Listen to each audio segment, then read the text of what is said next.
He stepped into the silent mansion, expecting to hear nothing but his own footsteps. But from the nursery came laughter, wild, free, and hers, and in that instant, everything he thought he knew about her changed. The rain had been falling since dawn, a slow, persistent drizzle that clung to the streets and blurred the edges of the billionaire's world. Daniel Harrington sat in the back of his black-chauffeured Bentley, eyes locked on the flashing city lights. He hadn't planned to come home today, not yet.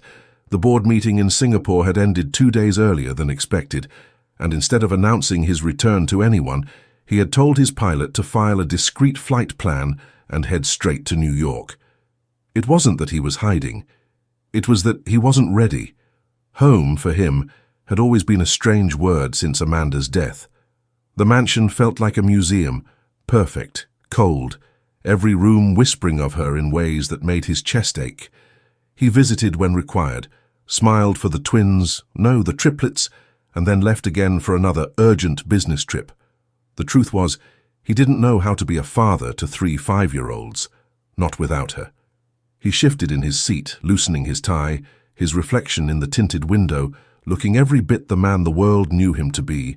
Sharp jaw, tailored suit, eyes like ice. But those eyes carried a heaviness no Forbes profile could ever capture. The car rolled through the estate gates, tires crunching over the wet gravel.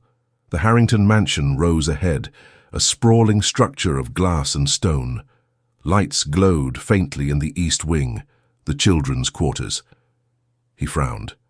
At this hour, Mrs. Cartwright, the head housekeeper, usually kept things quiet.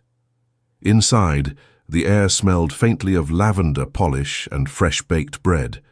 His footsteps echoed on the marble floor as he set his briefcase down. The staff weren't expecting him, so the entry hall was deserted.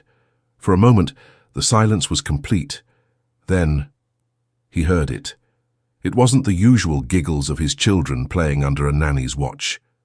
No, this was fuller, richer, waves of laughter, high and unrestrained, rolling through the air like music. And beneath it, a voice he didn't recognize, warm, low, rhythmic. His brows knit together. Who in the world? He followed the sound down the hallway past the grand staircase until he reached the open doorway of the nursery. On the other side of the city, before Daniel's unexpected arrival, Amara Johnson was entirely unaware her life was about to shift. She knelt on the soft playmat in the nursery, her braids pulled into a loose bun, cheeks flushed from chasing the triplets. 5-year-old Jacob was bouncing on the bed in superhero pajamas. His twin brother Jonah was constructing a castle of blocks, and little Joanna, born just 3 minutes after Jonah, was curled against Amara's lap, giggling as Amara's fingers danced along her ribs. "You're not going to escape the tickle monster." Amara grinned, swooping down on Jacob, who squealed in delight. Her laugh rang genuine, but behind it, Amara was tired, bone tired. She had been working in the Harrington household for 4 months, ever since Mrs. Cartwright hired her as a live-in maid and occasional childcare backup. But occasional had turned into most of the time, because the triplets adored her in a way they didn't seem to connect with the rotating professional nannies. And she adored them back, more than she expected. Maybe it was because they reminded her of her younger siblings back home in Atlanta, the ones she had practically raised after their mother fell sick. Or maybe it was because she could see something in their eyes she recognized. Loneliness. The kind that even a mansion full of toys couldn't cure. She'd made it her mission to fill that void, at least while she was here. So she played, and she sang. And tonight, she was telling them the midnight jungle story she had made up. The one where the brave lion cubs fought the grumpy moon to bring back the stars. Daniel stood at the nursery doorway, unseen for a moment, and the scene before him stopped him cold. The room was a riot of color. Pillows scattered on the floor, crayons rolling underfoot, a blanket fort sagging in the corner. Joanna's hair was in messy puffs, Jacob's pajamas were inside out, and Jonah's hands were streaked with red and blue marker. In the center of it all was the maid. She wasn't just watching his children. She was on the floor with them, tickling, laughing, letting them clamber onto her like she was their personal jungle gym. And they looked happy, really happy. A lump formed in his throat before he could stop it. "Tell it again, Amara," Jonah pleaded, clapping his hands. Amara shook her head with mock sternness. "Nope. Stories are like chocolate cake. Too much and you get a bellyache. Time for bed." "Oh," Jacob whined, flopping dramatically onto the mattress. "Don't give me that look," she said, wagging her finger. "You've got school tomorrow, remember? And you need your energy if you're going to beat me at hide-and-seek this weekend." Daniel cleared his throat then, and the sound cracked through the warm bubble of the room. Amara turned, startled, her eyes widening when she saw him in the doorway. She scrambled to her feet. "Mr. Harrington, I didn't know you were—" "Clearly," Daniel said, his voice neutral but laced with something unreadable. The triplets froze for a moment, then erupted in excited shouts. "Daddy!" They rushed him, wrapping their arms around his legs, chattering all at once. He knelt to hug them, his hands stiff at first, then softening. "I missed you," he murmured, the words strange on his tongue. When he looked back up, Amara was watching him, her expression caught between nerves and defiance, as if she wasn't sure if he was going to praise or scold her for whatever this was. And just like that, the stage was set. 2 worlds, 2 people, one guarded by grief, the other by resilience, colliding in a way neither had planned. But what Daniel had seen tonight wasn't something he could unsee. It wasn't just that the maid was good with his children, it was that in her presence they looked like they belonged to a world he'd forgotten existed. If you walked in on someone breaking all your rules, but making your loved ones genuinely happy, would you stop them or join them? Tell us in the comments, what would you have done if you were Daniel? Daniel lingered in the nursery longer than he intended. Amara had tucked the triplets under their blankets, smoothing their hair as she hummed a soft lullaby. Her voice was low, untrained but steady, like someone who had sung to sleeping children more times than she could count. Daniel found himself leaning slightly against the doorframe, arms crossed. He couldn't remember the last time he had stayed in this room past a quick "good night." Amanda used to insist on bedtime rituals, stories, warm milk, prayers, but after she passed, he delegated those to staff. Now standing here, watching a young woman in a simple blue blouse kneel beside his children as though they were her own, he felt disoriented. When Amara stood to leave, she noticed him still there and froze. "Is there something wrong, sir?" The word "sir" scraped against him, formal, distant, exactly the way he had built things to be. "I just didn't expect to walk into—" He gestured vaguely toward the blanket fort and the scattered crayons. "This." Her chin lifted slightly. "You mean a mess?" "I mean—" His voice trailed off. The truth felt strange to admit. "I mean laughter. This late at night." She didn't flinch. "They had a long day. I thought they could use some joy before bed." Daniel's eyes narrowed, not in anger, but in that sharp, assessing way that had made grown executives sweat in boardrooms. "And what if I don't think that's appropriate?" The pause that followed was thick.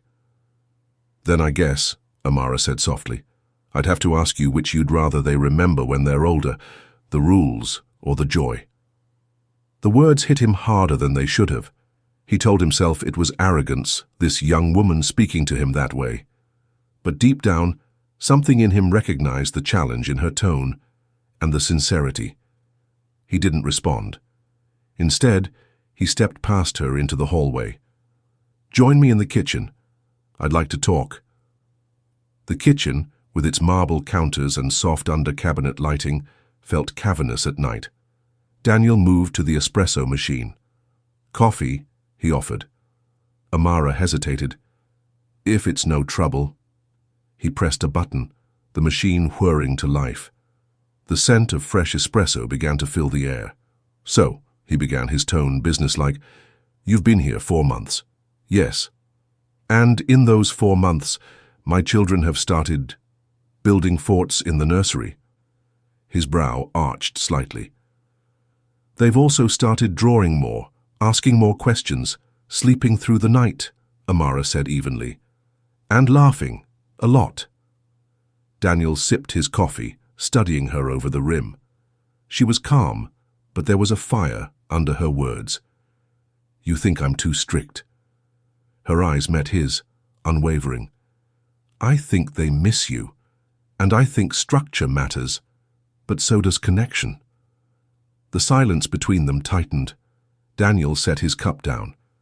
"You don't know what it's like to lose—" He stopped himself, jaw tightening. Amara's voice softened. "You're right. I don't know your loss. But I know what it's like to be a kid who feels invisible." Something in him stilled. He didn't ask for details, but he saw in her eyes that it wasn't a throwaway line. It came from somewhere real. They both turned as faint giggles drifted from down the hall.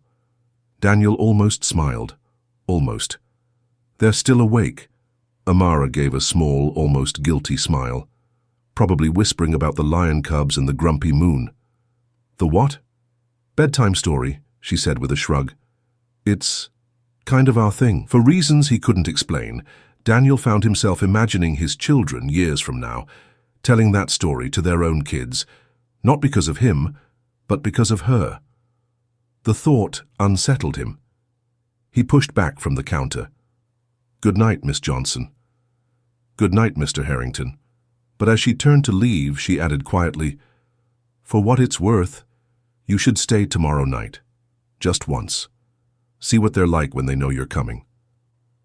Daniel didn't answer, but the idea followed him all the way to his study, like the faint echo of children's laughter down the hall. Do you think Daniel is right to prioritize structure, or is Amara right that joy matters more? Drop your thoughts in the comments. We're curious to see which side you'd take. Daniel didn't sleep much that night. He sat in his study with the lights low, rain tapping against the tall windows. The children's laughter still lingered in his mind like a stubborn melody. He told himself it was harmless, just an employee doing her job in a way he wouldn't have chosen. But there was something else. That challenge in her eyes when she'd said, "Which would you rather they remember, the rules or the joy?" It wasn't just bold. It was unsettlingly close to the truth. He shut his laptop at midnight, trying to shake the thought. The next morning, the household was in its usual hum of quiet efficiency, polished silver laid out for breakfast, staff moving briskly. Daniel entered the dining room to find the triplets already eating pancakes, their small voices overlapping in chatter. "Daddy," Jonah grinned, waving a syrup-covered fork. "You're here," Joanna added, as if it were the most unusual thing in the world. Daniel took his seat at the head of the table. "Yes, I thought I'd stay a few days." Jacob leaned toward his siblings, whispering, loud enough for Daniel to hear, "Maybe he'll hear the jungle story." Daniel glanced at Amara, who was clearing plates near the kitchen door. She avoided his gaze. After breakfast, Daniel found himself observing more than usual.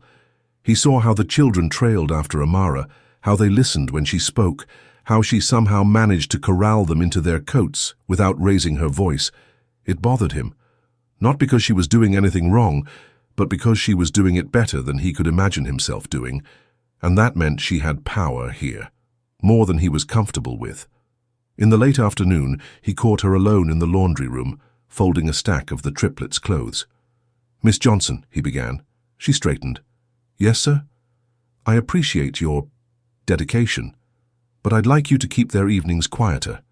No more forts or elaborate stories before bed. It's important they have a routine." Amara folded a small T-shirt without looking at him. "Their routine is empty without you." His jaw tightened. "That's not your place to say." Her hands stilled for a moment on the fabric, then resumed. "Maybe not, but they don't seem afraid to say it." That night, the triplets sulked through dinner, whispering to each other. When Amara excused herself early, the silence in the dining room felt heavier than the marble table.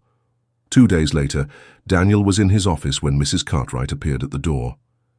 "Mr. Harrington, a word. It's about Miss Johnson." He looked up sharply. "What about her?" The housekeeper hesitated. "Some of the staff feel she oversteps, that she's too familiar with the children. It's not professional." Daniel leaned back in his chair. "Professional." The word was safe, predictable. It was the way his home had run for years. And yet, when he pictured the children without Amara's bright laugh in the halls, the idea felt wrong. "I'll handle it," he said curtly. That evening, he found Amara in the garden, the fading light catching in her braids as she pushed Joanna on the swing. "You're making this difficult," he said quietly. Amara glanced at him, puzzled. "Making what difficult?" "My role, my authority, the way I've chosen to raise them." She slowed the swing, her voice measured. "Then maybe you should ask yourself why they respond to me the way they do." The words were simple, but they landed like a blow. He walked away before he could say something he'd regret, but later, alone in his room, Daniel admitted the truth he didn't want to face. He was afraid she was giving them something he couldn't, and afraid of what it meant, that he wanted her to keep giving it anyway. If someone outside your family started having more influence on your kids than you, would you set boundaries, or let it happen for their happiness? Comment below, how would you handle it if you were Daniel? It started with a phone call. Mrs. Cartwright knocked on Daniel's study door just after breakfast, worry creasing her brow. "Mr. Harrington, Mrs. Fields, the children's driver, just called. Her car broke down on the way to pick them up from school." Daniel looked up from his laptop. "Send another driver." "She already tried. The backup driver is with your mother in the city." He rubbed his temple. "Fine. I'll go." Mrs. Cartwright hesitated.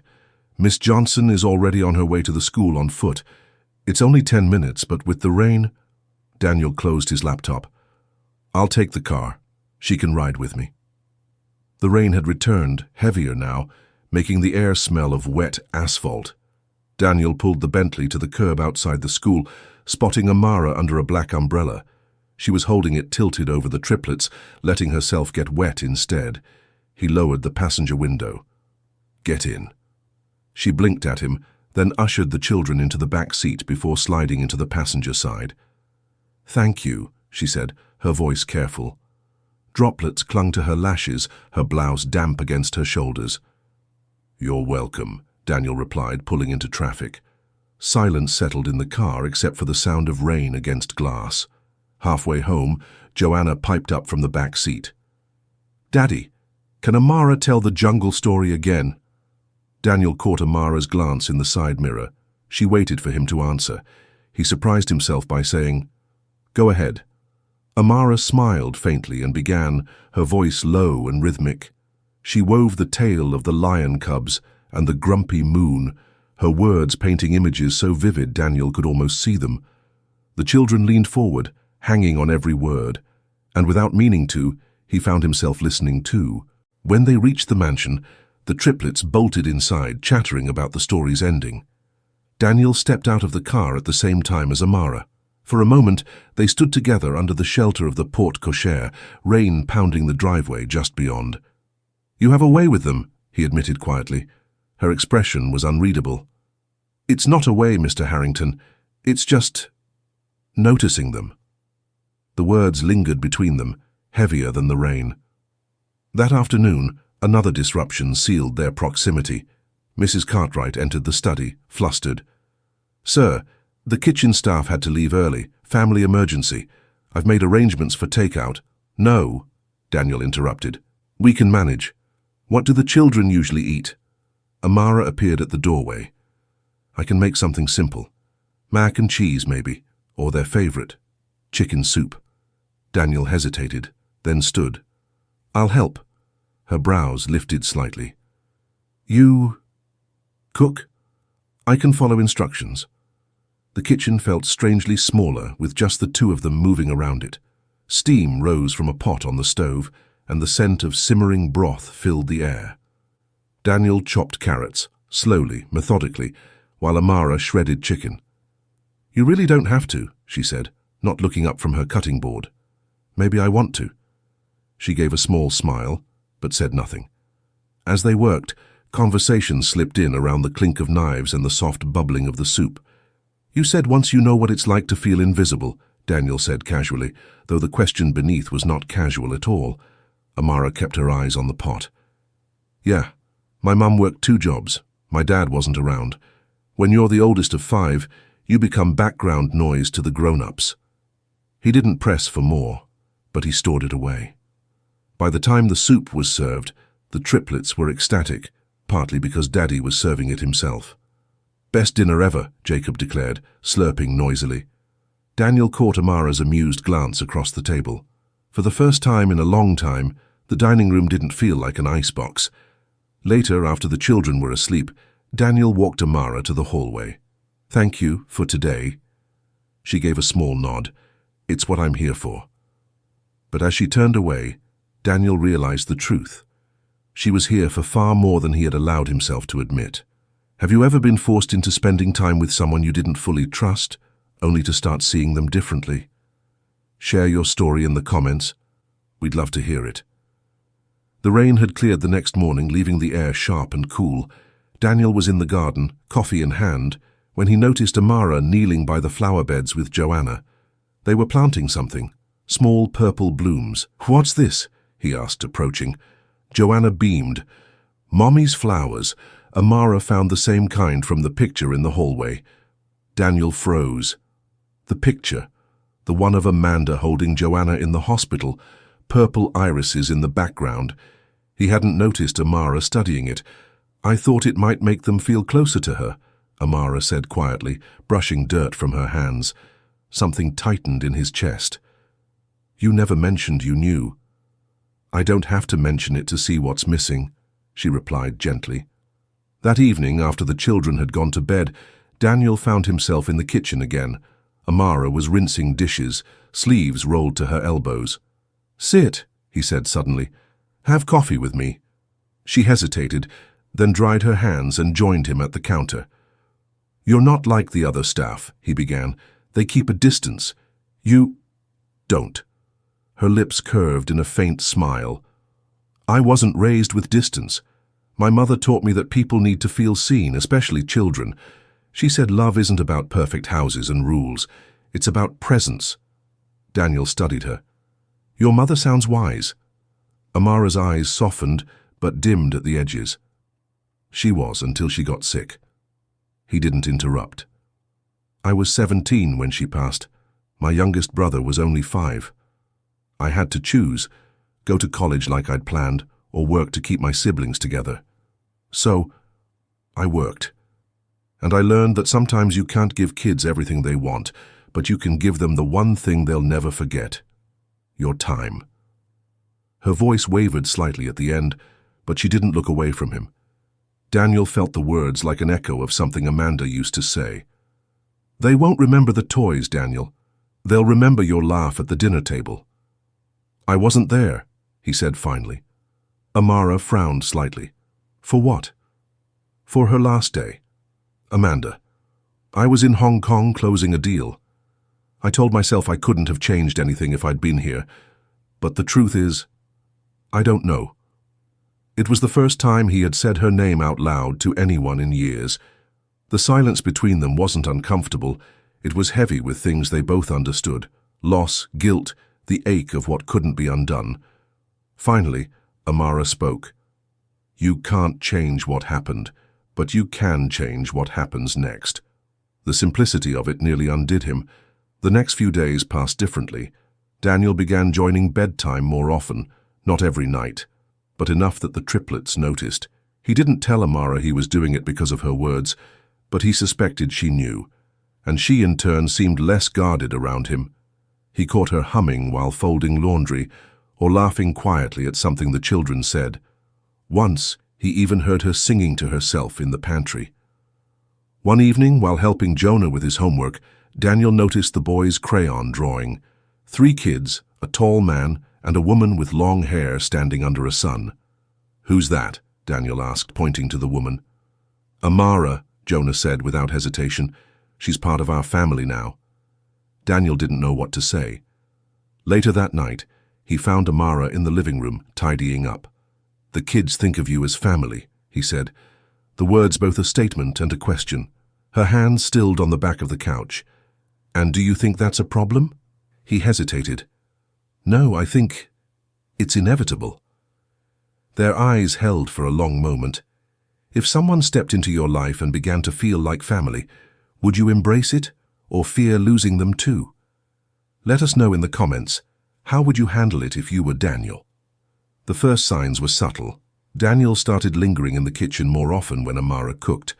At first it was just to grab a glass of water, then it became leaning on the counter, asking, "What's for dinner?" in a way that was more about hearing her voice than the food.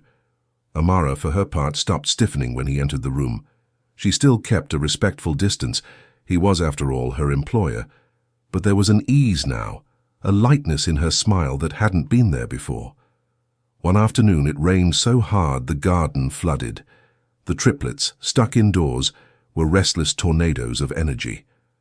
Amara had just convinced Jonah to stop using the couch as a trampoline when Daniel appeared at the doorway, sleeves rolled up. "What's going on in here?" he asked. "Indoor storm," Amara replied. "We're trying to survive it." Daniel smirked. "What's your strategy?" Amara's eyes lit with mischief. "Pillow fort. Always wins." Minutes later, the living room was transformed.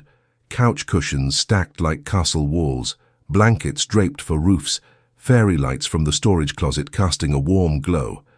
The triplets shrieked with laughter as Daniel crawled inside, pretending to be a dragon. Amara played along, dramatically saving them from the beast. For a moment, it didn't feel like a billionaire's house. It felt like home. That night, as Amara tucked the kids in, Daniel stood quietly at the doorway, watching. She didn't notice him at first. She was too busy smoothing Grace's hair and whispering something that made the girl giggle. When she finally looked up, her smile softened. "You're supposed to be the scary dragon, not the sentimental dad." "Dragons have layers," he said dryly, but his voice held warmth. The days began to form a rhythm. Mornings with hurried breakfasts, afternoons with schoolwork and play, evenings with quiet routines. Daniel started joining them for Sunday lunch, something he hadn't done in years. It was on one of those Sundays that the bond between them deepened in an unexpected way. They were clearing dishes when Grace spilled a glass of water, soaking her dress. She froze, eyes wide, clearly expecting to be scolded. Without missing a beat, Amara knelt, smiled, and said, "Hey, it's just water. We'll change you into your unicorn dress. Sound good?" Grace nodded, relief flooding her face. Daniel caught the exchange, and something inside him shifted. He realized with a pang that Amanda used to react the same way. Calm, kind, never making the children feel small for mistakes. Later, when the kids were outside, he said quietly to Amara, "You don't know how much that meant to her." She shrugged. "I just know what it's like to be afraid of getting it wrong." That night they stayed up later than usual, talking over tea at the kitchen table. Amara told him stories about her younger brothers, how one of them once tried to cook spaghetti in cold water and a plastic bowl. Daniel laughed more that night than he had in months. It wasn't flirtation, not exactly. It was comfort. But comfort, Daniel realized, was a dangerous thing. It made you want more. A week later, a small incident made that truth hit harder. The kids were playing in the backyard when Jonah tripped and scraped his knee. Daniel rushed forward, but Amara was already there, crouching, speaking to Jonah in a steady, soothing tone. She cleaned the wound, kissed his forehead, and in minutes had him laughing again. Daniel stood frozen, watching. That's when the thought came unbidden. She belongs here. That evening, as he walked her to the door after her shift, he said, "You've changed this house." She looked at him, puzzled. "I'm just doing my job." "No," he said softly. "You're doing more than that. And I don't know if I should thank you or be afraid of it." Their eyes held for a long, charged moment before she gave a faint smile. "Maybe both. Do you believe emotional bonds between people in such different worlds can last, or do they eventually break under reality? Comment below. Would you risk your heart if you were in Daniel's place? The change started with a phone call. Amara was in the playroom, helping Grace arrange her dollhouse furniture, when her phone buzzed in her pocket. She almost ignored it. It was work time, but the caller ID froze her in place. Her sister. The two of them rarely spoke except when something was wrong. Amara excused herself, stepping into the hallway. The voice on the other end was shaky. Their landlord had decided to sell the small flat Amara's sister lived in. They had a month to move out. Rent prices had gone up, much higher than what Amara could afford to help with on her current salary. She promised her sister she'd figure something out, but her stomach twisted with worry. Daniel noticed the difference almost immediately. That afternoon, during snack time, Amara forgot to cut the crusts off Grace's sandwich. A small thing, but the triplets were creatures of habit. She apologized quickly, but her mind was clearly elsewhere. "Is everything all right?" Daniel asked later, catching her alone in the kitchen. She forced a smile. Just tired. But Daniel had built his fortune-reading people, and Amara was an open book to him, one he was starting to know by heart. 2 days later, the real blow came. Daniel returned from a morning meeting to find the triplets unusually quiet in the living room, coloring. Amara was on the couch, holding an envelope, her expression unreadable. "What's that?" he asked. She hesitated, then handed it to him. Inside was a short, polite letter of resignation. Daniel's chest tightened. "You're leaving?" Her voice was calm, but her eyes betrayed the sadness. "My family needs me. My sister is in trouble, and I have to be there. The only way to manage it is to take a job closer to her home." He tried to reason with her. "I can help. You don't have to." "No," she interrupted gently. "You've done enough. This isn't your responsibility." Her tone wasn't cold. It was final. That night, Daniel couldn't focus on work. He paced his study, replaying the last few months. The laughter in the pillow fort, the way the kids clung to her, the way she made his home feel alive again. He realized with a jolt that it wasn't just about the kids anymore. He didn't want her to leave because he didn't want her gone from his life. But what could he say that wouldn't sound like desperation? The next day he found her in the garden with the triplets. The twins were playing tag, Grace holding Amara's hand as they watched. Daniel walked up, heart pounding. "Amara, Before he could finish, a voice from behind interrupted. "Well, well, so this is the famous Amara I've been hearing about." Daniel turned to see a tall, impeccably dressed woman stepping onto the grass. His pulse spiked. It was Clara, his late wife's sister, a woman who had never liked him and who had a knack for stirring trouble. She glanced between him and Amara, her lips curving into something between a smirk and a warning. "I think we need to talk," Clara said. The air between them shifted.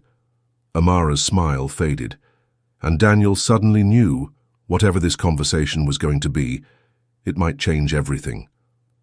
"Do you think Clara has come to protect the children, or to sabotage Daniel and Amara's bond?" Drop your guesses in the comments. What would you do if someone from the past stepped in right as things were finally going right? Clara's eyes were sharp, taking in everything: the neat garden, the children's laughter, the subtle way Grace still held Amara's hand. "I see you've been busy," she said to Daniel, her voice dripping with implied judgment. Daniel folded his arms. "What do you want, Clara?" She smiled in that way that wasn't a smile at all. "I came to see my nieces and nephew. Someone has to check on them now that their father is distracted." Amara felt the sting in those words. She took a quiet step back, unsure whether to excuse herself or stay. Clara crouched to greet the triplets, her tone immediately softening for their ears. "Auntie Clara missed you so much. Did you know I used to take care of you when you were babies?" Grace, ever honest, piped up. "Amara takes care of us now. She's the best." Clara's smile froze. "I'm sure she is for now." That evening, after the kids were in bed, Clara cornered Daniel in his study. "I know what you're doing," she said, leaning against the doorframe, "and it's reckless." Daniel frowned. "What exactly am I doing?" She stepped closer. "Getting too close to the help. It's not just gossip I'm worried about. Think about the children. They've already lost one mother. Do you really want them forming an attachment to someone who might be gone in a few months?" Daniel's jaw tightened. "Amara has been nothing but good for them." Clara's eyes flashed. "And what happens when she decides she's had enough?" You think you can just buy her loyalty? These things don't last, Daniel. People like her, they don't belong in your world. What Daniel didn't know was that Amara had passed by the study door on her way to the laundry room. She hadn't meant to overhear, but the words "people like her" hit her like a slap. She froze in the hallway, heart pounding, listening to Clara paint her as temporary, unworthy, disposable. When Daniel defended her, it should have been comforting. But part of her wondered, deep down, did he secretly agree? Later that night, Daniel knocked on her door to check in. "Are you all right?" he asked gently. Amara forced a polite nod. Of course, why wouldn't I be? But her voice had lost some of its warmth. Her smile didn't reach her eyes. The next few days were different. Amara still cared for the children with the same devotion, but something in her interactions with Daniel had shifted. She was more guarded, more professional. Daniel noticed, and it gnawed at him. Meanwhile, Clara lingered, offering to help with the children, subtly dropping remarks to the staff, planting seeds of doubt in every corner of the house. One rainy afternoon, Clara found Amara in the kitchen. "You're good with them," Clara said casually, "but don't get too comfortable. This family, they're complicated. Best not to get too attached." Amara met her gaze, finally letting the steel show in her voice. "It's too late for that." For a split second, Clara's smile faltered. That night, Daniel received an unexpected email from his lawyer. Clara had contacted him, claiming she had concerns about the children's emotional stability and the influence of non-family caretakers.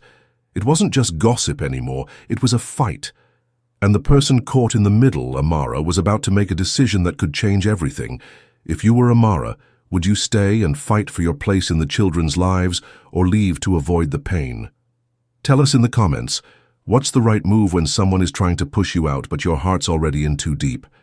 The storm outside raged for hours, thunder rattling the windows as if the whole house was holding its breath. Daniel paced his study, the email from his lawyer still open on his desk. His jaw was set, his mind replaying Clara's words, Amara's sudden distance, and the ache in his chest every time she avoided meeting his eyes. Finally, he made a decision. He would not lose her, not to Clara, not to fear. He found Amara in the children's playroom, kneeling beside Grace, who was showing her a crayon drawing of their family. It had Daniel, the triplets, and Amara, standing right beside them. Daniel's voice caught. "That's beautiful." Grace beamed. "It's us, forever." Amara's throat tightened. She kissed Grace's forehead, but didn't look at Daniel. "Amara, can we talk?" he asked. She hesitated, then nodded, following him to the sunroom. The rain blurred the garden outside, making the world feel small and private. "I overheard you," she said quietly before he could speak. "Clara, the things she said, about people like me." Daniel's chest ached. "Amara, I never..." She shook her head. "I've been in enough rooms where I was seen as less. I didn't want to believe I'd feel that here. But I'm scared, Daniel. Scared of getting too close. Scared of loving them, of loving you, and then being told I don't belong." Daniel stepped closer, his voice low but steady. "You do belong. With them. With me. Clara doesn't get to decide that. No one does but us." He reached into his pocket and pulled out a folded piece of paper. "I've spoken to my lawyer. I want to make this official. You'll be their permanent guardian if anything ever happens to me. Not because you're an employee, because you're family." Amara's eyes filled with tears. "Daniel!" He took her hands. "I don't care about Clara's opinion. I care about the way you've healed this house, the way they laugh now, the way I feel when you walk into a room. I'm done pretending this is just about the kids." She let out a shaky laugh through her tears. "You're making it very hard for me to keep my distance." "Good," he said, smiling. "Because I don't want distance. I want you here, always." From the doorway, Grace's small voice piped up. "Does this mean Amara's staying forever?" Daniel and Amara turned to see all three triplets standing there in their pajamas, hopeful eyes wide. Amara knelt, opening her arms. "Yes, baby, I'm staying forever." The triplets rushed into her embrace, wrapping her in a knot of tiny arms. Daniel stood over them, his heart full, knowing his home was finally whole again. Clara left the next morning, her sharp remarks powerless against a united front. The triplets played in the garden, Daniel's hand resting in Amara's, the storm long gone. In this house, love had won. And it wasn't going anywhere. Family isn't just blood, it's the people who choose to love you no matter what. If this story touched your heart, share it so more people remember that love always finds a way.